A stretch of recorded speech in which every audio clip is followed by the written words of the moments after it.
in the temple courts, sitting among the teachers, listening to them and asking them questions.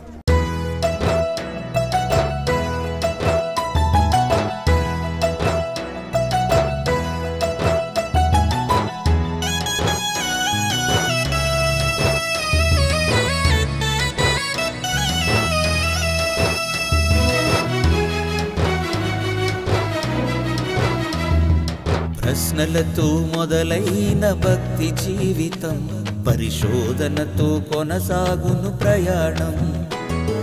ప్రశ్నలతో మొదలైన భక్తి జీవితం పరిశోధనతో కొనసాగును ప్రయాణం. యేసుక్రీస్తు ప్రభువే సమాధానకర్త, యేసుక్రీస్తు ప్రభువే సమాధానకర్త. నీ ప్రశ్నలన్నిటికీ ప్రభువిచ్చును ఉత్తరం, నీ ప్రశ్నలన్నిటికీ ప్రభువిచ్చును ఉత్తరం. ఉత్తరము దేవుని సమాధానము, ఉత్తరము క్రీస్తు మహాజ్ఞానము.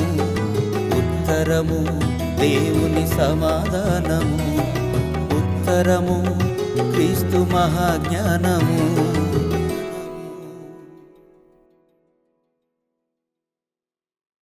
ఉత్తరం అనే కార్యక్రమానికి మీ అందరికీ నా హృదయపూర్వకమైన స్వాగతం. క్రీస్తు యేసు ప్రభువునందు అత్యంత ప్రియులైనటువంటి నా సహోదరి సహోదరులారా, ఈరోజు కూడా ఒక అత్యున్నతమైనటువంటి సమాధానాన్ని పరిశుద్ధ గ్రంథం నుండి మనం నేర్చుకుందాం. దేవుని యొక్క గ్రంథమును చదువుతున్నప్పుడు ఒకానొక సందర్భంలో కొందరికి కలిగినటువంటి ప్రశ్నను ఈరోజు నేను చర్చించబోచున్నాను. దావీదు కాలంలో, ఇశ్రాయేలీయులకు రాజైనటువంటి దావీదు కాలంలో దేవుని మందసమును అబీనాదాబు ఇంటి దగ్గర నుండి తీసుకొస్తున్నారు. ప్రియులారా, ఈ సందర్భంలో ఉజ్జా అనేటువంటి వ్యక్తి మరణిస్తాడు. నాకోను కళ్ళము దగ్గర లేక కీదోను కళ్ళము దగ్గర ఎడ్లకు కాలు జారినందున ఉజ్జా అనేటువంటి వ్యక్తి మరణిస్తాడు. ఈ విషయమై వ్రాయబడినటువంటి లేఖన భాగాలలో కొందరికి సందేహాలు పుట్టాయి. ఆ సందేహాలను ఈ పాఠము ద్వారా దేవుని మహాకృపను బట్టి మనం తెలుసుకుందాం. ఇక వ్రాయబడినటువంటి వాక్య భాగాల దగ్గరకు మనం వెళ్ళి ఈ విషయమై మనం సంపూర్ణమైనటువంటి వివరణను దేవుని నుండి తెలుసుకుందాం. మొట్టమొదట సమూయేలు 2వ గ్రంథము 6వ అధ్యాయము 6-7 వచనాలను చూడండి. సమూయేలు 2వ గ్రంథము 6వ అధ్యాయము 6-7 వచనాలు.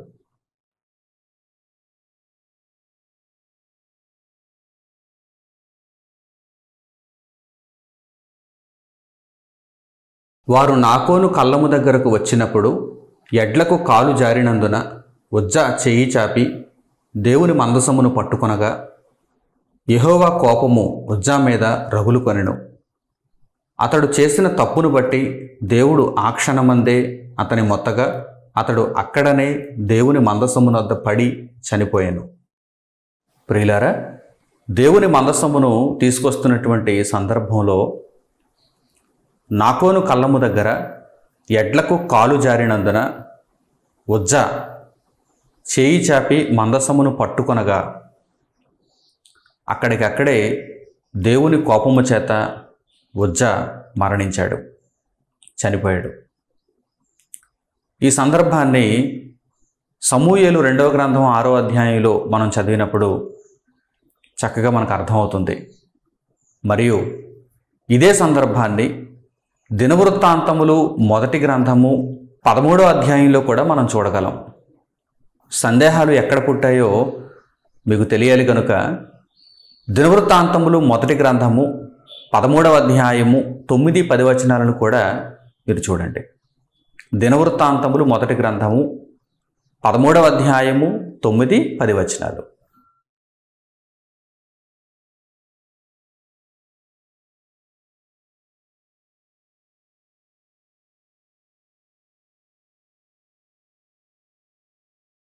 వారు కీదోను కళ్ళమునొద్దకు వచ్చినప్పుడు ఎడ్లకు కాలు జారినందున మందసమును పట్టుకొనవలెనని ఉజ్జా చేయి చాపగా యెహోవా కోపము అతని మీద రగులుకొనెను.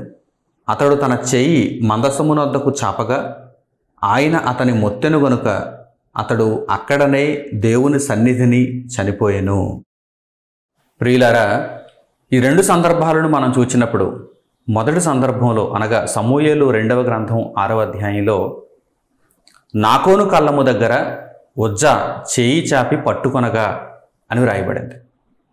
నాకోను కళ్ళము దగ్గర ఉజ్జా తన చేయి చాపి మందసమును పట్టుకొనగా. ఇక రెండవ సందర్భంలో దినవృత్తాంతములు మొదటి గ్రంథము 13వ అధ్యాయంలో కీదోను కళ్ళము దగ్గర మందసమునొద్దకు తన చెయ్యి చాపగా అతడు చనిపోయాను. యెహోవా కోపము చేత అతడు చనిపోయానని రాయబడింది. ఈ రెండు సందర్భాలను చదివినప్పుడు కొందరు విమర్శకులకు సందేహాలు పుట్టాయి. మొదటి సందేహం, అసలు ఎడ్లకు కాలు జారినటువంటి స్థలం ఎక్కడ? నాకోను కళ్ళము దగ్గర, కీదోను కళ్ళము దగ్గర అని కొందరికి సందేహం వచ్చింది. ఈ రెండు సందేహాలుగా వారు బైబిల్లో చూపిస్తున్నారు. అలాగే బైబిల్లో ఈ రెండు సందర్భాలు కూడా వ్యతిరేకంగా వ్రాయబడ్డాయని వారు ఒక నిర్ధారణకు వచ్చేస్తున్నారు. కానీ రెండు సందర్భాలు కూడా ఒక్కటే, దేవుని ఆత్మచేత వ్రాయబడినటువంటి పరిశుద్ధమైనటువంటి సంగతులు. ప్రియులారా, మొదటి సందర్భం సమూయేలు 2వ గ్రంథము 6వ అధ్యాయంలో వ్రాయబడినటువంటి సందర్భం. రెండవ సందర్భం ఎక్కడ వ్రాయబడింది? దినవృత్తాంతములు మొదటి గ్రంథము 13వ అధ్యాయంలో వ్రాయబడింది. ఈ రెండు సందర్భాలలో వ్రాయబడినటువంటి సంగతి ఒక్కటే. ఒకే విషయమును గూర్చి దేవుడు ఇక్కడ ప్రస్తావిస్తున్నాడు. మరి నాకోను కళ్ళము, కీదోను కళ్ళము అని ఎందుకు ప్రస్తావించబడింది?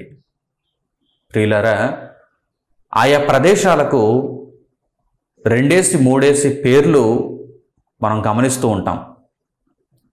అలాగే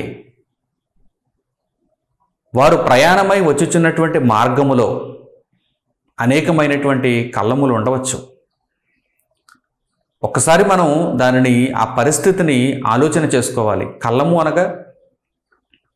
అనగా గింజలను, పరిపక్వతకు వచ్చినటువంటి గింజలను వెన్ను నుండి వేరుపరిచి మనము కొట్టులో పోసుకోవటానికి కళ్ళంలో ముందుగా ఎద్దుల చేత పూర్వం తొక్కించేవారు. మొన్నటి వరకు కూడా, యంత్రాలు రాకమునుపు వరకు కూడా ఇదే పద్ధతి.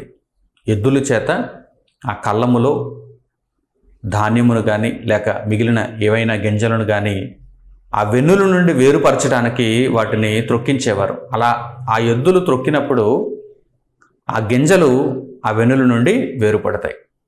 అప్పుడు వాటిని జల్లించి పొట్టునంతా వేరుపరిచి కావలసినటువంటి చక్కని గింజలను కొట్టులోనికి తీసుకుని వెళ్తారు, గోదాముల్లోనికి తీసుకుని వెళ్తారు. ఆ కళ్ళములు ఆ ప్రాంతం యొక్క పేరును బట్టి లేకపోతే ఆ భూభాగం ఎవరికి చెందుతుందో వారి యొక్క పేరును బట్టి పిలువవచ్చు.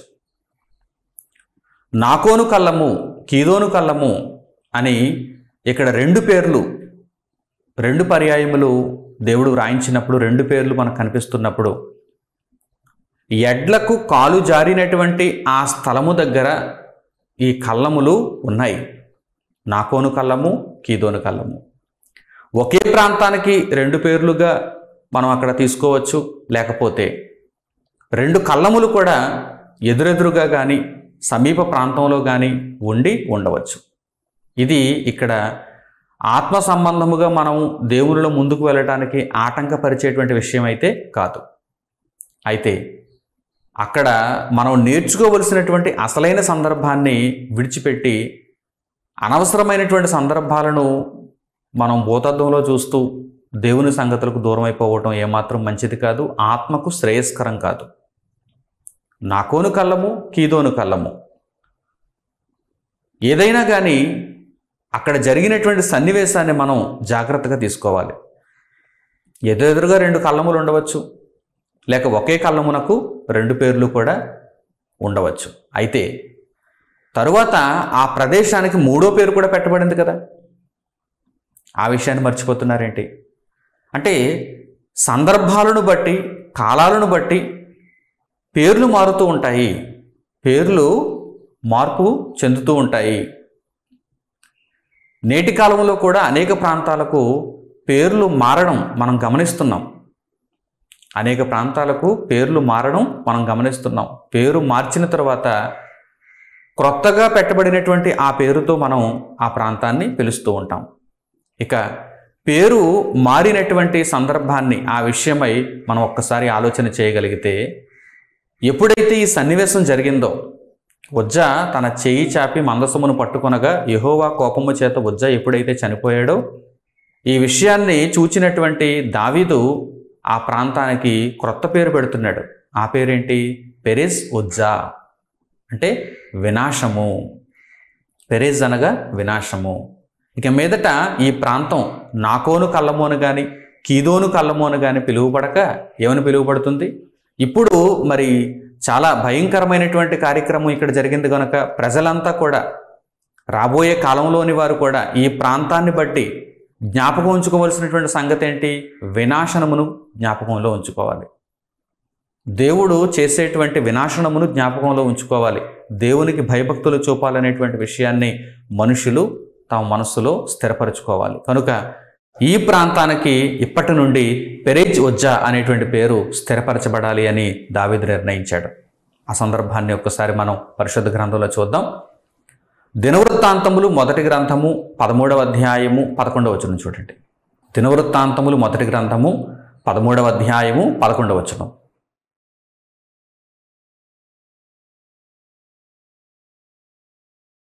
యెహోవా ఉజ్జాను వినాశనము చేయుట చూచి దావీదు వ్యాకులపడెను. అందుచేత ఆ స్థలమునకు నేటి వరకు పెరెజ్ ఉజ్జా అని పేరు. ఇప్పుడు ఆ గ్రంథము వ్రాయబడేటప్పటికీ, దినవృత్తాంతములు మొదటి గ్రంథం వ్రాస్తున్నప్పటికీ ఆ స్థలానికి ఉన్నటువంటి పేరు చూడండి, పెరెజ్ ఉజ్జా. అంటే ఆ స్థలమునకు ఇప్పుడు పెరెజ్ ఉజ్జా అనేటువంటి పేరు కలిగింది. నేటి వరకు పెరెజ్ ఉజ్జా అని చెప్పబడును. ప్రియులరా, స్థలాల యొక్క పేర్లు మారుతూ ఉంటాయి. స్థలాలవే కానీ పేర్లు మారుతూ ఉంటాయి. వాటిని కొనుక్కున్న వారిని బట్టి, అక్కడ జరిగినటువంటి ప్రధానమైనటువంటి విషయాలను బట్టి పేర్లు మారుతూ ఉంటాయి. ఇక రెండో విషయం ఏంటంటే, వారికి వచ్చినటువంటి సందేహాల్లో రెండో విషయం ఏంటంటే, అతడు చేయి చాపి మందసమును పట్టుకుంటేనా లేక అతడు చేయి చాపితేనా అని కొందరు అడుగుతున్నారు. ప్రియులారా, ఎప్పుడైతే దేవుని కార్యక్రమాలలో, దేవుని విషయంలో మనిషికి చెడు తలంపు, చెడు ఆలోచన పుడుతుందో అప్పుడే దేవుడు ఆ మనిషిని పట్టుకుంటాడు. అప్పుడే ఆ మనిషిని దేవుడు పట్టుకుంటాడు. అంటే మాట నాలుకకు రాకమునుపే, ఒక క్రియ మన చేతులలో ఇంకా జరగక మునిపే ఆలోచన మనలో పుట్టినప్పుడు, దేవునికి భిన్నంగా ఆలోచన మనలో పుట్టినప్పుడు మనం దేవునికి దూరం అయిపోతాం. మనం దేవునికి దూరం అయిపోతాం. కనుక ప్రధానంగా మొట్టమొదట మనిషి దేవునికి దూరం అయిపోతున్నాడంటే కారణం ఏంటో తెలుసా? ఆలోచనలో చెడిపోతున్నాడు. ఎప్పుడైతే మనిషి తన ఆలోచనలలో చెడిపోతాడో అప్పుడు ఆ ఆలోచనలు నెరవేర్చుకోవాలని ప్రయత్నం చేస్తాడు, ఒక మాట ద్వారా కానీ క్రియ ద్వారా కానీ. ఉజ్జా దేవునికి దూరం అయిపోయాడు. ఉజ్జా ఆలోచన దేవునికి దూరం అయిపోయింది. ఉజ్జా ఆలోచనల్లో దేవుని యొక్క ధర్మశాస్త్రం లేదు. ఉజ్జా దేవునికి భయభక్తులు చూపించటం లేదు. అభినాదాబు కుమారుడైనటువంటి ఉజ్జా దేవునికి భయభక్తులు చూపించటం లేదు. కనుక ఎప్పుడైతే ఎడ్లకు కాలు జారిందో, మందసమును పట్టుకోవాలనేటువంటి ఆలోచన ఉజ్జాకు కలిగిందో అప్పుడే దేవుడు ఉజ్జాను చంపేయాలి. అయితే స్పష్టంగా వ్రాయబడింది. ఏమని వ్రాయబడింది? ఉజ్జా తన చేయి చాపి మందసమును పట్టుకొనగా యెహోవా అతని మొత్తెను. సమూయేలు 2వ గ్రంథంలో చదివినప్పుడు వారికి సందేహం లేకపోవచ్చు, కానీ దినవృత్తాంతములు గ్రంథంలో చదివినప్పుడు సందేహం వచ్చిందా? దినవృత్తాంతములు గ్రంథంలో చదివినప్పుడు సందేహం వస్తే సమూయేలు గ్రంథంలోనికి వెళ్ళి ఆ సందేహాన్ని నివృత్తి చేసుకోవాలి. చేయి చాపగా, ఉజ్జా తన చేయి చాపగా. అలాగని దినవృత్తాంతములు గ్రంథంలో ఏమైనా విభిన్నంగా వ్రాయబడిందా? దినవృత్తాంతములు మొదటి గ్రంథము 13వ అధ్యాయము 9-10 వచనాలలో విభిన్నంగా ఏమైనా వ్రాయబడిందా? లేదు. అక్కడ ఏమని వ్రాయబడింది? ఉజ్జ మందసము నొద్దకు తన చెయ్యి చాపగా, మందసము నొద్దకు తన చెయ్యి చాపగా అన్న మందసమును పట్టుకొనగా అని వ్రాయబడిన రెండు ఒకటే. మందసము నొద్దకు తన చెయ్యి చాపగా అంటే అర్థం ఏంటి? పట్టుకున్నాడని అర్థం. కనుక ఎప్పుడైతే ఉజ్జ మందసమును పట్టుకున్నాడో ఉజ్జ చనిపోయాడు. ఇప్పుడు ఈ విషయమై మీరు ఇంకా అర్థం చేసుకోవలసినటువంటి ఎన్నో ఆత్మీయ సంగతులు పరిశుద్ధ గ్రంథంలో నుండి నేర్చుకోవాలి. ఎందుకంటే భవిష్యత్తులో ఎప్పుడు కూడా మీరు సందేహపడకుండా ఈ విషయమై పరిపూర్ణమైనటువంటి అవగాహన మీకు ఉండాలని నేను కోరుకుంటున్నాను. అసలు మొట్టమొదట మందసమును ఎందుకు తీసుకురావాల్సి వచ్చింది? మందసం ఎందుకు అబీనాదాబు ఇంటిలో ఉంది? అసలు ఇశ్రాయేలీల మధ్య ఉండవలసినటువంటి దేవుని మందసం సమూయేలు కాలంలో, అంటే సమూయేలు అప్పటికి బాలుడుగా ఉన్నాడు, ఏలీ ప్రధాన యాజకుడిగా ఉన్నాడు. ఆ కాలంలో ఏలీ కుమారులైనటువంటి హోఫ్ని, ఫీనెహాసులు కూడా యాజకులుగా ఉన్నారు. ఆ కాలంలో ఇశ్రాయేలీలకు మరియు ఫిలిష్తీయులకు మధ్య యుద్ధం జరిగింది. ఇశ్రాయేలీలు తమ అవిధేయత వలన ఫిలిష్తీయుల చేతిలో ఓడిపోతున్నారు. ఫిలిష్తీయులు దేవుని మందసమును పట్టుకొని తీసుకుని వెళ్ళిపోయారు. దేవుని మందసమును ఫిలిష్తీయులు తీసుకుని వెళ్ళిపోయారు. ఒక 7 నెలల పాటు వారు తమ దేశంలో ఈ దేవుని మందసమును ఉంచుకున్నారు. ఎప్పుడైతే వారు దేవుని మందసమును తీసుకుని వెళ్ళిపోయారో ఇశ్రాయేలీలను ఓడించారు. ఇశ్రాయేలీల యొక్క అవిధేయత వలన ఇశ్రాయేలీలు ఓడిపోయారు. ఫిలిష్తీయులు దేవుని మందసమును పట్టుకుని వెళ్ళిపోయారు. ఎప్పుడైతే దేవుని మందసమును వారు ఫిలిష్తీయుల యొక్క దేశంలోనికి తీసుకుని వెళ్ళిపోయారో, అష్డోదు దేశంలోనికి వారు తీసుకుని వెళ్ళిపోయారో, అప్పుడు ఆ ప్రాంతంలో ఉన్న వారందరినీ కూడా దేవుని కోపము దహించి వేసింది. అంటే వారందరూ కూడా భయంకరమైనటువంటి గడ్డల రోగము చేత బాధింపబడ్డారు, చనిపోయారు. అక్కడ కూడా చాలా వినాశనం జరిగింది. ఆ వినాశనమును తమ కనులారు చూస్తున్నటువంటి ఫిలిష్తీయుల యొక్క సర్దారులు, ఆయా ప్రాంతాలను పరిపాలిస్తున్నటువంటి ఫిలిష్తీయుల యొక్క సర్దారులు, ఈ దేవుని మందసము ఇశ్రాయేలీలలో నుండి మనం తీసుకుని వచ్చేసాము, ఈ దేవుని మందసము మన మధ్య ఉండుటను బట్టి మనకు ఇన్ని కష్టాలు, మనలో ఇంతమంది జనులు చనిపోతున్నారు, దేవుని ఎదుర్కోవటం మనకు అసాధ్యం, ఫిలిష్తీయులనైతే ఓడించగలిగాం కానీ సర్వలోక నాథుడైనటువంటి పరమతండ్రిని మనం ఓడించగలమా, ఆయనకు ఎదురుగా నిలబడగలమా అని వారప్పుడు పశ్చాత్తాపపడ్డారు. దేవుని మందసమును ఎలాగైనా సరే వారి దేశంలో నుండి బయటికి పంపేయాలని వారు నిర్ణయించుకున్నారు. శకునము చూచి వారు తెలుసుకున్నారు. అప్పుడు ఈ దేవుని మందసమును అబీనాదాబు ఇంటికి వారు చేరుస్తారు. గిబియాలో ఉన్నటువంటి అబీనాదాబు ఇంటికి వారు చేరుస్తారు. ఈ మధ్యలో సౌలు రాజుగా ఇశ్రాయేలీల మీద పట్టాభిషేకం పొందటం, ఆ తర్వాత సౌలు విసర్జింపబడటం, దేవుని చేత దావీదు మరల ఇశ్రాయేలీల మీద రాజుగా నిర్ణయింపబడటం, ఇవన్నీ కూడా జరుగుతాయి. ప్రియులారా, దావీదు కాలంలో దేవుని మందసమును అబీనాదాబు ఇంటి దగ్గర నుండి తీసుకుని రావాలని, యెరూషలేములోనికి తీసుకుని రావాలని దావీదు నిర్ణయిస్తాడు. అప్పుడు జరిగినటువంటి సందర్భం ఇది. అబీనాదాబు ఇంటి నుండి దేవుని మందసమును తీసుకుని రావాలనుకున్నప్పుడు దావీదు కానీ దావీదుతో పాటు ఉన్నవారు కానీ దేవుని మందసమును యెరూషలేములోనికి ఎలా తీసుకుని రావాలో వారికి తెలియలేదు. దీనికి ఒక పద్ధతి ఉంది, దీనికి ఒక క్రమం ఉంది. ధర్మశాస్త్రాన్ని మనసులో ఉంచుకోవాలి, ధర్మశాస్త్రాన్ని మర్చిపోకూడదు. ధర్మశాస్త్రంలో దేవుని మందసమును ఎలా తీసుకుని వెళ్ళాలో కూడా ఉందా? ఎందుకంటే ఇశ్రాయేలీల యొక్క ప్రయాణం, అరణ్య మార్గంలో ఇశ్రాయేలీల యొక్క ప్రయాణంలో మందసము మరి వారి ప్రయాణంలో తీసుకుని వెళ్ళబడుతూ ఉంది కదా, మోసుకొని వెళ్ళబడుతూ ఉన్నది కదా. మరి వారు ఎలా తీసుకుని వెళ్ళారు? ఒక ప్రాంతం నుండి మరో ప్రాంతానికి వారి ప్రయాణ మార్గములో దేవుని మందసమును ఎలా తీసుకుని వెళ్ళారు? మోషే యొక్క నాయకత్వంలో కదా దేవుని మందసము ఇశ్రాయేలీయులలో కనిపిస్తుంది. నాటి కాలంలో వారు ప్రయాణ మార్గములలో ఉన్నప్పుడు దేవుని మందసమును ఎలా తీసుకుని వెళ్ళేవారు? ఒక ఎద్దుల బండి మీద వారు ఎక్కించుకుని తీసుకుని వెళ్ళారా? అసలు దేవుడు ఏమని చెప్పాడు? దేవుడు దేవుని మందసమును మోయుటకు కూడా ఎవరు ఉండాలో నిర్ణయించాడు, ముందుగా తెలియజేశాడు. కొందరిని ప్రత్యేకపరిచాడు. లేవి వంశంలో కహాతీయులుగా ఉన్నటువంటి వారు మందసమును మోయాలి, దానిని అంతటినీ జ్ఞాపకంలో ఉంచుకోవాలి.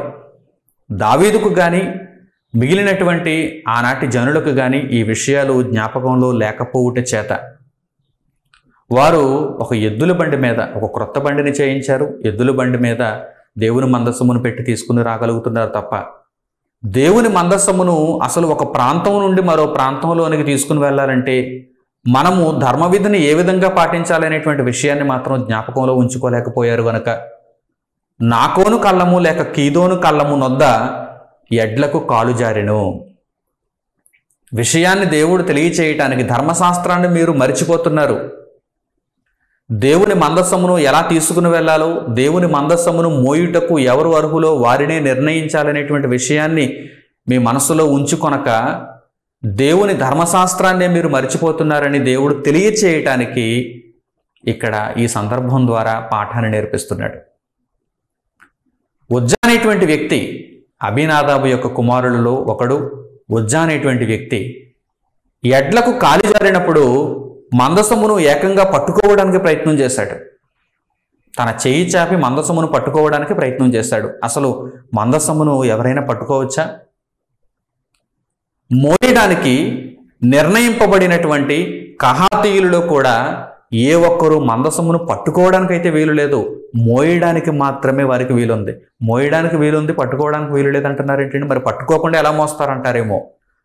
మందసమును మోయటానికి తుమ్మకర్రలతో దేవుడు 2 కర్రలను ఉంగరములలో చొనిపించమని ముందుగా తెలియజేశాడు. మందసమునైతే ఎవరు ముట్టుకోకూడదు, మందసమునకు ఉంగరములు చేయించాలి, అంటే ఒక రింగ్ లాంటిది చేయించాలి. ఆ ఉంగరములలో తుమ్మకర్రలను చొనపాలి. ఆ తుమ్మకర్రల ద్వారా దేవుని మందసమును మోయాలి. వారు కూడా ఎవరు? కహాతీయులు మాత్రమే మోయాలని దేవుడు ముందుగా తెలియజేశాడు. ఒక చక్కని సందర్భంలో లేఖన భాగాలలో ఈ విషయాన్ని చక్కగా మనం చూద్దాం. సంఖ్యాకాండము 4వ అధ్యాయము 1వ వచనం నుంచి చూడండి. సంఖ్యాకాండము 4వ అధ్యాయము ప్రారంభపు వచనం నుండి.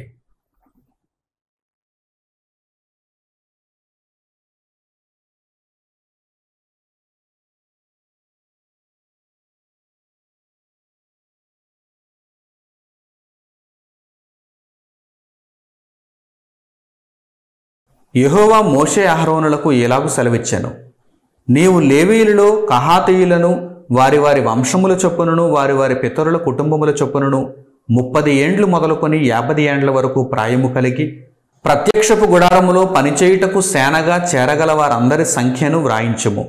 అతి పరిశుద్ధమైన దాని విషయములో ప్రత్యక్షపు గుడారమునందు కహాతీయులు చేయవలసిన సేవ ఏదనగా, దండు ప్రయాణమైనప్పుడు అహరోనును అతని కుమారులను లోపలికి వచ్చి అడ్డతెరను దించి దానితో సాక్ష్యపు మందసమును కప్పి దాని మీద సముద్రవత్సల చర్మమయమైన కప్పును వేసి దాని మీద అంతయు నీలవర్ణము గల బట్టను పరచి దాని మోతకర్రలను దూర్చవలెను. అలాగే 15వ వచనం కూడా చూడండి. సంఖ్యాకాండము 4వ అధ్యాయము 15వ వచనం. దండు ప్రయాణమైనప్పుడు అహరోనును అతని కుమారులను పరిశుద్ధ స్థలమును పరిశుద్ధ స్థలము యొక్క ఉపకరణములన్నిటినీ కప్పుట ముగించిన తరువాత కహాతీయులు దాని మోయ రావలెను. అయితే వారు చావకయుండునట్లు పరిశుద్ధమైన దానిని ముట్టకూడదు. ఇవి ప్రత్యక్షపు గుడారములో కహాతీయుల భారము. చూసారా, దేవుడు ఎంత స్పష్టంగా వ్రాయించాడో, ఎంత క్షుణ్ణంగా వ్రాయించాడో. అంటే ప్రతి విషయం కూడా వీరికి దేవుడు ముందుగా తెలియచేశాడు. ధర్మశాస్త్రంలో వ్రాయబడింది, వ్రాయబడిన ప్రతి మాటను జాగ్రత్తగా పాటించాలని ధర్మశాస్త్రం నేర్పిస్తోంది. నాటి ఇశ్రాయేలీయులకు ధర్మశాస్త్రం ఎంత కఠినంగా ఇవ్వబడిందో తెలుసా? వారు ప్రతి అక్షరాన్ని కూడా పాటించాలి. ధర్మశాస్త్రంలో ప్రతి అక్షరాన్ని కూడా పాటించాలి. ధర్మశాస్త్రాన్ని పాటించడం అంటే ఏమనుకుంటున్నారు? ధర్మశాస్త్రంలో ఏదో ఒక ఆజ్ఞను పాటించి మిగిలినవన్నీ కూడా వదిలేసి, గాలికి వదిలేసి, ఒక ఆజ్ఞను పాటించి నేను ధర్మశాస్త్రాన్ని పాటిస్తున్నానని చెప్పడం అనుకుంటున్నారా? ధర్మశాస్త్రాన్ని పాటించడం అంటే పూర్తిగా అక్షరాలతో సహితం, అక్షరాలతో కూడి ప్రతి దానిని నెరవేర్చాలి, ప్రతి విషయాన్ని తప్పకుండా నెరవేర్చాలి. అందుకే ఆ ధర్మశాస్త్రమును దేవుడు మనకు క్రొత్త నిబంధనలో ఏమని పోల్చి చెబుతున్నాడో తెలుసా? అది ఒక కాడి, అది ఒక భారం. ఇదిగో ఇక్కడ కహాతీయుల యొక్క భారం మనం చూసాం కదా, అది ఒక భారం. ఆ కాడిని దేవుడు మన మీద నుండి తొలగించి యేసుక్రీస్తు ప్రభువు ద్వారా కృపను అనుగ్రహించాడు. ఇప్పుడు యేసుక్రీస్తు ప్రభువు ద్వారా మనం క్షమాపణ నొంది దేవుని పని చేస్తూ ముందుకు కొనసాగాలి. అయితే ఇవన్నిటినీ కూడా దృష్టాంతములుగా మనం నేర్చుకోవాలి. ముందు ఏం జరిగింది? ఇశ్రాయేలీయులకు ఇవ్వబడినటువంటి ధర్మశాస్త్రము ఎంత కఠినమైనది, ధర్మశాస్త్రమును ఎలా పాటించాలి, ప్రతి అక్షరం కూడా పాటించాలి. ముందుగా ఏమని రాయబడిందో చూడండి. దండు ప్రయాణమైపోవునప్పుడు, ఇశ్రాయేలీయుల యొక్క దండు ప్రయాణమైపోవునప్పుడు అసలు ఆ సాక్ష్యపు మందసమును ఏ విధంగా పూర్తిగా దానిని కప్పాలి అనేటువంటి విషయం వరకు కూడా, దానిని ఎవరు కప్పాలి? అహరోను, ఆయన యొక్క సంతతి వారు. ప్రియులారా, ఈ విషయాలన్నీ కూడా ధర్మశాస్త్రంలో చాలా చక్కగా రాయబడ్డాయి. దండులు ఎప్పుడైతే ప్రయాణమై వెళుతున్నారో అప్పుడు ఆ యొక్క సాక్ష్యపు మందసమును కహాతీయులు మాత్రమే మోయాలి. ఆ కహాతీయులలో కూడా 30 ఏండ్లు మొదలుకొని 50 ఏండ్ల వరకు మధ్యలో ఉన్నటువంటి వారిని సంఖ్య వ్రాయించి ఆ సంఖ్యలో చేర్చబడిన వారు మాత్రమే దేవుని మందసమును దండు ప్రయాణమైపోవునప్పుడు మోయాలి. మోస్తూ తీసుకుని వెళ్ళాలి. కహాతీయులు దేవుని మందసమును మోస్తూ తీసుకుని వెళ్ళాలి. ఇంకెవ్వరూ కూడా మోయటానికి వీలు లేదు. మోస్తున్నటువంటి కహాతీయులు కూడా అతి పరిశుద్ధమైనటువంటి ఆ సాక్ష్యపు మందసమును ముట్టటానికి వీలు లేదు. ముట్టినవాడు చస్తాడని ముందుగా వ్రాయబడిందా? రాయబడింది. అంటే దేవుడు అప్పటికప్పుడు తీసుకున్నటువంటి నిర్ణయం కాదు, అప్పటికప్పుడు తెలియజేసినటువంటి మాట కాదు, ముందుగా దేవుడు తెలియజేశాడు. సంఖ్యాకాండము 4వ అధ్యాయం 15వ వచనంలో చాలా స్పష్టంగా ఉంది. కహాతీయులలో సైతం, ఎవరైతే దేవుని మందసమును మోస్తున్నారో ఆ మోస్తున్నటువంటి కహాతీయులలో సైతం, లేవి వంశంలో ఉన్నటువంటి కహాతీయులు, కహాతు నుండి వచ్చిన వారు అన్నమాట వీరందరూ. ఈ కహాతీయులలో సైతం ఎవరు కూడా సాక్ష్యపు మందసమును ముట్టకూడదు. మోయువారిలో కూడా ఎవరు ముట్టకూడదని దేవుడు ముందుగా తెలియజేశాడు. ఒకవేళ ముట్టితే ఏం జరుగుతుందో కూడా తెలియజేశాడు. చనిపోతారు. మీరు చావకయుండినట్లు సాక్ష్యపు మందసమును మీరు ముట్టకండి. దేవుని మందసాన్ని మీరు ముట్టుకోకూడదు. ఇప్పుడు ఈ విషయాలన్నీ కూడా జ్ఞాపకంలో ఉండని వారికి దేవుడు ఈ విషయాలను తెలియజేస్తున్నాడు. ఈ విషయాలను మరలా జ్ఞాపకం ఉంచుకోమని ఆ సంఘటన ద్వారా తెలియజేస్తున్నాడు. పెరెస్ ఉజ్జా అనేటువంటి సంఘటన ద్వారా తెలియజేస్తున్నాడు. దేవుని యొక్క విషయం, దేవుని సంగతులు అనగానే ఎంత జాగ్రత్తగా ఉండాలి, ఎంత జాగ్రత్తగా ఉండాలి. కనుక వెంటనే దావీదు విషయాన్ని గ్రహించాడు. నేను ఎద్దుల బండి మీద ఈ సాక్ష్యపు మందసమును తీసుకుని రావటం ఏంటి? అసలు ధర్మశాస్త్రంలో ఏమని రాయబడింది? ధర్మశాస్త్రం నా హృదయంలో ఉండాలి కదా, ధర్మశాస్త్రం నా హృదయంలో ఉండాలి కదా. అప్పుడు దావీదు తెలుసుకున్నాడు. దావీదు మారు మనసు నొందాడు, పశ్చాత్తాపపడ్డాడు, వ్యాకుల పడ్డాడు. ఉజ్జా యొక్క మరణాన్ని చూచినటువంటి దావీదు వ్యాకుల పడ్డాడు. ఆ తర్వాత పూర్తిగా దేవుని యొక్క సంగతులను, ధర్మశాస్త్రమును అనుసరిస్తూ దేవుని మందసమును ఓబెదెదోము ఇంటిలో నుండి మరల యెరూషలేమునకు తీసుకుని వచ్చాడు. ఎలా తీసుకుని వచ్చాడు? అప్పుడు దేవుని ధర్మశాస్త్రమును పక్కాగా నెరవేర్చుకున్నాడు. ధర్మశాస్త్రంలో రాయబడినటువంటి సంగతులన్నిటినీ జాగ్రత్తగా క్షుణ్ణంగా పరిశీలించి వాటి ప్రకారమే దేవుని మందసమును ఓబెదెదోము ఇంటిలో నుండి తీసుకుని రావడం జరిగింది. ఆ సందర్భాన్ని కూడా మనం ఇప్పుడు చూడాలి. దినవృత్తాంతములు మొదటి గ్రంథము 15వ అధ్యాయము 1వ వచనం నుంచి చూడండి. దినవృత్తాంతములు మొదటి గ్రంథము 15వ అధ్యాయము 1వ వచనం నుంచి.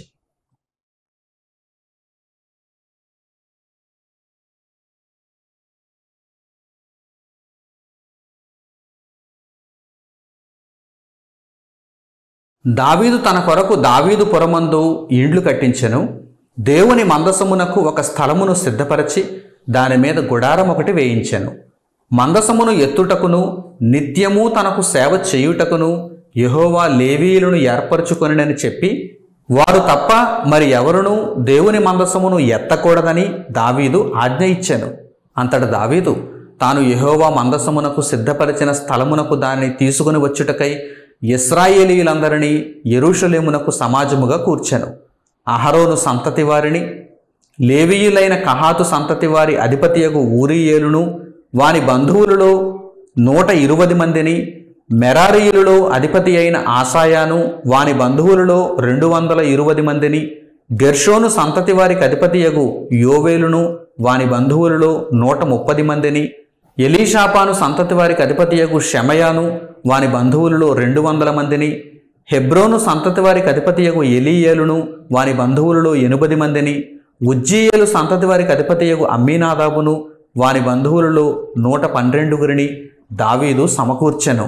అంతటా దావీదు యాజకులైన సాదోకును, అబ్యాతారును, లేవీయులైన ఊరియేలు, ఆసాయా, యోవేలు, షెమయ, ఎలీయేలు, అమ్మీనాదాబు అనువారిని పిలిపించి వారితో ఇట్లనెను: లేవీయుల పితరుల సంతతులకు మీరు పెద్దలై ఉన్నారు. ఇంతకు ముందు మీరు ఇశ్రాయేలీయుల దేవుడైన యెహోవా మందసమును మోయకయుండుట చేతను, మనము మన దేవుడైన యెహోవా యొద్ద విధిని బట్టి విచారణ చేయకుండుట చేతను ఆయన మనలో నాశనము కలుగచేసెను. కావున ఇప్పుడు మీరును మీ వారును మిమ్మును మీరు ప్రతిష్ఠించుకొని నేను ఆ మందసమునకు సిద్ధపరిచిన స్థలమునకు దాని తేవలను.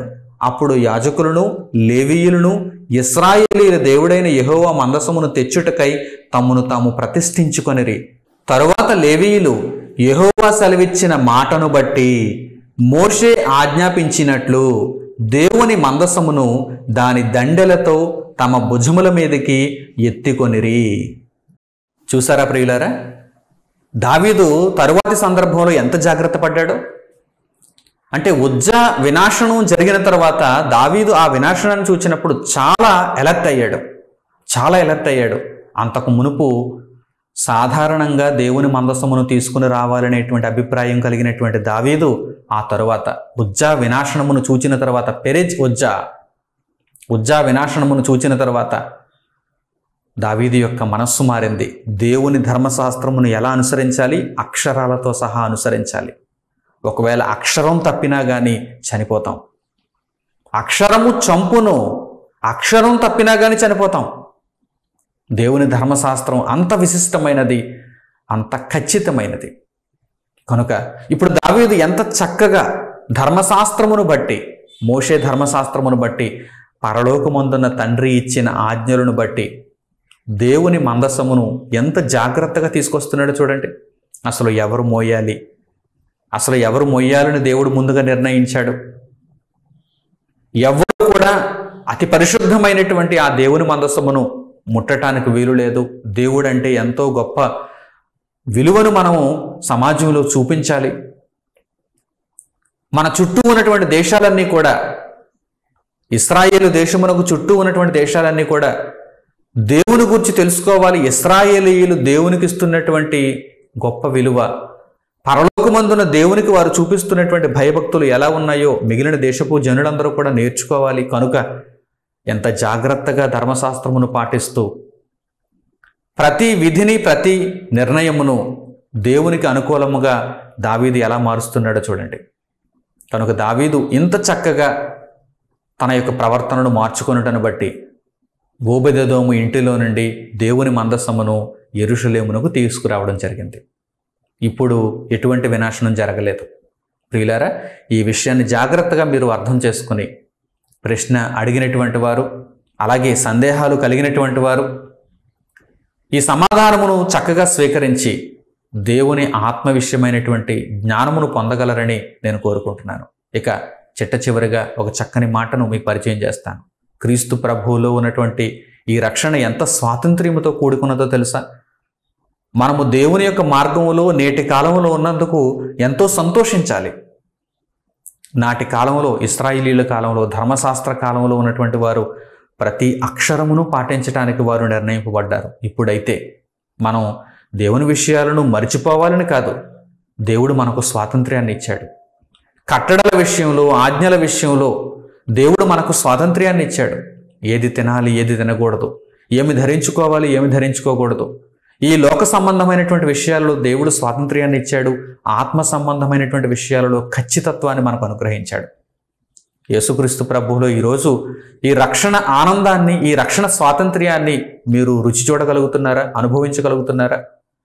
ప్రభు అయిన యేసు మార్గంలో యేసును ధరించుకొని లోకము చేత నొప్పింపబడుతున్నా కానీ ఒక పరిపూర్ణమైనటువంటి స్వాతంత్ర్యంలో దేవునిలో ముందు కొనసాగలుగుతున్నారా?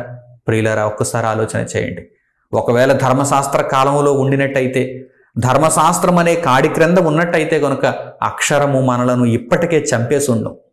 మన అతిక్రమాలకు, నోటితో చేతులతో మనం చేస్తున్నటువంటి అతిక్రమాలకు ఇప్పటికే మనం చనిపోయి ఉండేవారం. కానీ మన పాపములకు శిక్ష అనుభవించినటువంటి యేసుక్రీస్తు ప్రభు మనలను క్షమిస్తూ, మనలను మరల పాపము జోలికి వెళ్ళనివ్వకుండా పరిశుద్ధతలోనికి మనలను ఆహ్వానించి పరిపూర్ణమైన ప్రేమలో మనలను ఉంచాడు.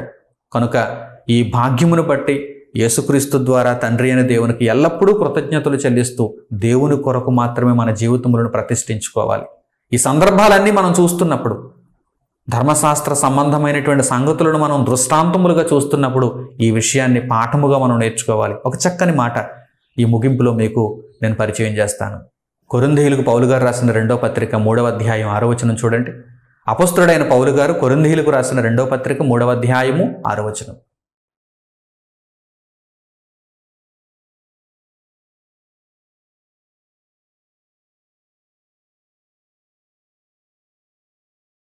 ఆయనే మమ్మును క్రొత్త నిబంధనకు అనగా అక్షరమునకు కాదు గాని ఆత్మకే పరిచారకుల మగుటకు మాకు సామర్థ్యము కలిగించి ఉన్నాడు.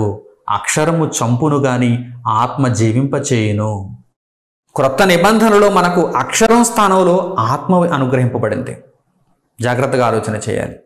క్రొత్త నిబంధన కాలంలో అక్షరం యొక్క స్థానంలో ఆత్మ అనుగ్రహింపబడింది. పరిశుద్ధాత్మ మనకు అనుగ్రహింపబడ్డారు. సర్వసత్యంలో మనం నడవటానికి పరిశుద్ధాత్మ మనకు అనుగ్రహింపబడ్డారు. కానీ పరిశుద్ధాత్మ విషయంలో మనం ఎలా ఉండాలి? చాలా జాగ్రత్తగా ఉండాలి. చాలా జాగ్రత్తగా ఉండాలి. నాటి కాలంలో వారు అక్షరాల విషయంలో జాగ్రత్తగా ఉన్నారు. ఎందుకంటే మోషే వ్రాసి ఇచ్చినటువంటి ధర్మశాస్త్రము, దేవుని వలన మోషే ద్వారా అనుగ్రహింపబడినటువంటి ధర్మశాస్త్రము ఇశ్రాయేలీయులకు అక్షర రూపంలో కనిపిస్తుంది. నేడు ఆత్మజ్ఞానం రూపంలో మనకు కనిపిస్తుంది. పరిశుద్ధాత్మ యొక్క సహాయము చేత మనం నడిపింపబడుతున్నాం. అక్షరాల చేత కాదు, పరిశుద్ధాత్మ యొక్క సహాయము చేత మనం నడిపింపబడుతున్నాం. మీలో ఎందరూ ఇంకా పరిశుద్ధాత్మ అనుభవాన్ని పొందలేదో నాకైతే తెలియదు, కానీ పరిశుద్ధాత్మ చేత నడిపింపబడాలి. ఎందరైతే దేవుని ఆత్మ చేత నడిపింపబడతారో వారి దేవుని కుమారులు తప్ప లోక సంబంధమైన సాతాను ఆత్మ చేత నడిపింపబడితే వారు దురాత్మ పీడితులై పాతాళ లోకమందు నరకమున శిక్ష అనుభవించాలి. వారు అపవాదికి కుమారులు అవుతారు. కనుక ప్రియులైనటువంటి నా సహోదరి సహోదరులారా, మీరింకనూ ఈ అనుభవంలోనికి రాకపోయి ఉండినట్లయితే కనుక వెంటనే మార్పు నొంది పశ్చాత్తాపపడి పాపపు జీవితాన్ని, మలినకరమైన లోక సంబంధమైన జీవితాన్ని త్యజించి విడిచిపెట్టి పూర్తిగా ద్వేషించి ప్రభువైన యేసులో మీరు రక్షణ నొంది పాపక్షమాపణ నొంది పశ్చాత్తాప హృదయంతో ప్రభువును వేడుకుంటే సర్వసత్యంలోనికి మనలను నడిపించే దేవుని కుమారులనుగా మనలను ఆయన మార్గంలో జీవింపజేసే పరిశుద్ధాత్ముడు మనకు అనుగ్రహింపబడతారు. పరిశుద్ధాత్ముడు మనకు అనుగ్రహింపబడతారు. ఆత్మ జీవింపచేయును, నిత్యత్వమందు జీవింపచేయును. అక్షరం అయితే తప్పు చేసినప్పుడు చంపేస్తుంది. ఆత్మ అయితే మనలను తప్పు చేయకుండా జీవమార్గంలో నడిపిస్తుంది. జీవింపచేయును, ఆత్మ జీవింపచేయును. అక్షరం అయితే తప్పు చేసినప్పుడు చావే, మరణమే. కానీ ఆత్మ అయితే మనలను తప్పు చేయనివ్వకుండా పరిశుద్ధతను ప్రేమించేటట్టుగా సర్వసత్యములో మనలను నడిపిస్తూ దేవుని కుమారులనుగా మనలను జీవింపచేయును. కనుక ఈ రహస్యాన్ని ఈ పాఠము ద్వారా గ్రహించగలిగితే ఇక మీదట మీరంతా కూడా ఆత్మ ప్రేరితులై ఆత్మానుసారమైనటువంటి ప్రవర్తన కలిగిన వారై ఆత్మ ఫలములను ఫలించువారై ఆత్మచేత నడిపింపబడుతూ జీవించువారుగా ఉండాలని హృదయపూర్వకంగా దేవుని ప్రేమను బట్టి కోరుకుంటూ ఈ వాక్యముని ఇంతటితో ముగిస్తున్నాను. తండ్రి అయిన దేవునికి ప్రార్థనలు ఏకీభవించండి. మహోన్నతుడును మహాపరిశుద్ధుడునైన మా కన్న తండ్రి, మీరు అనుగ్రహించిన ఈ జీవము కలిగిన మీ మాటల కొరకు మా హృదయపూర్వకమైన కృతజ్ఞతాస్తుతులు మీకు చెల్లిస్తున్నాను. పెరేజ్ ఉజ్జా అనేటువంటి ఒక వినాశనము ద్వారా మీరు నేర్పించినటువంటి పాఠము ఎంతో అద్భుతమైనది. అక్షరము చంపును, కానీ ఆత్మ జీవింప చేయును. నాయన, మా జీవితాలలో మలినకరమైన దేనిని కూడా మేము ప్రేమించకుండా పరిశుద్ధమైన దానిని ప్రేమిస్తూ పరిశుద్ధమైన దానిని హత్తుకొని జీవిస్తూ ఆత్మను నిలబెట్టుకుంటూ పరిశుద్ధాత్మ చేత నడిపింపబడి మీ కుమారులుగా మాత్రమే బ్రతకటానికి మీ కృపను మాకు దయచేయండి. ఈ నిర్ణయం తీసుకున్న మీ బిడ్డలందరికీ మీ కృపాక్షేమములు తోడుగా ఉంచండి. లోక సంబంధమైన ఇబ్బందుల చేత, లోక సంబంధమైనటువంటి రోగముల చేత బాధపడుతున్నటువంటి మీ బిడ్డలకు మీ కృపాహస్తము తోడుగా ఉంచి వారిని లేవనెత్తండి. వారి కష్టాలలో, ఇబ్బందులలో మీ సహాయమును వారికి దయచేయండి. ఆత్మ సంబంధముగా ఫలించువారుగా ఉండుటకు తండ్రి, దేవుని వాక్యమును వెలుగుగా ఉంచుకొనగలుగుటకు మీ కృపను మీ బిడ్డలందరికీ అనుగ్రహించమని మిమ్మల్ని కోరుకుంటూ, మా ప్రార్థనా విన్నపములను మా ప్రభువును మీ ప్రియకుమారుడును త్వరలో రానయ్యున్న రక్షకుడైన యేసుక్రీస్తు ప్రభు వారి పేరిట అడుగుచున్నాము తండ్రి. ఆమెన్. మన తండ్రి అయిన దేవుని ప్రేమ, ఆయన కుమారుడైన యేసుక్రీస్తు ప్రభు వారి కృప, పరిశుద్ధాత్మ యొక్క అన్యోన్య సహవాసం మనందరికీ సదాకాలం తోడే నడిపించునుగాక. ఆమెన్. అందరికి వందనములు. సెలవు.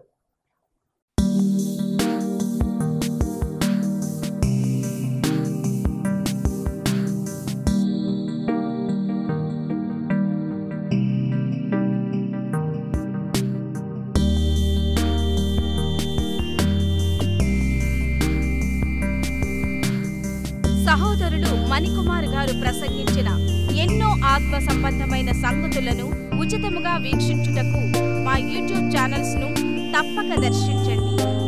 మా సమాచారమును ఎప్పటికప్పుడు తెలుసుకుని ఆత్మీయాభివృద్ధి నొందవలనంటే మా యూట్యూబ్ ఛానల్స్ ను సబ్స్క్రైబ్ చేసుకోండి. సత్వర నోటిఫికేషన్ల కొరకు సబ్స్క్రైబ్ బటన్ ప్రక్కనే ఉన్న బెల్ సింబల్ ను క్లిక్ చేయండి. మరిన్ని వివరములకు మీరు సంప్రదించవలసిన మా ఫోన్ నెంబర్స్ 8978414178 మరియు 8333927666. ధన్యవాదములు. ఈ కార్యక్రమమును అనేక మందికి పరిచయం చేయగలరని ఆశిస్తున్నాము. ప్రభువైన యేసుక్రీస్తు పేరిట మీకు శుభములు.